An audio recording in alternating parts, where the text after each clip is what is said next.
Šef vam nekaj reče, pridete v službo in reče, niste nekaj dobrega naredili. Oziroma dere se na vas. Mi ne rečete njemu, zakaj to delaš, nego greš v posteljo z možem, veš, kaj mi je šef rekel. In on se to prenaša. Še dobro, da govorite o tem. Mnogi ne govorijo in ko reče, tišijo noter. In neuroznanstveno je dokazano, da dejansko taj por se napolni in se začne prazniti. Evo, daj vam praktične primere, kako se to prazni. Sigurno ste šli na počitnice in zbolite. A se strinjate? Delate in vas jaz rečem, vi čutite, da vam je slabo, da ne morete več, da rabite počitka 2 dni.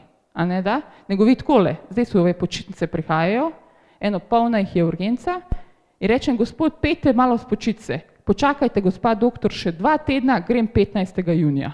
A on takole premika se. A ne da? To je to. Znači ti čutiš, da ne moreš več, ampak ti delaš.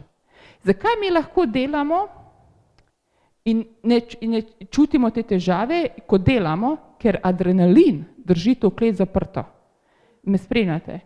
In potem ti včasih delaš projekte, neke velike, nekaj delaš in vidiš, da si utrujen, ampak hajmo še, ker čez 2 tedna, čez 1 mesec bojo počitnice in onda pridejo počitnice in vsi zbolite. Se mi zgodilo. Pride sobota, ne morete se premakniti. Kar sem pa najbolj žalostna, pride penzija in umrete. A me razumete? Pride bolezen, pride penzija in dobite raka. Ker pride za vami vso blato.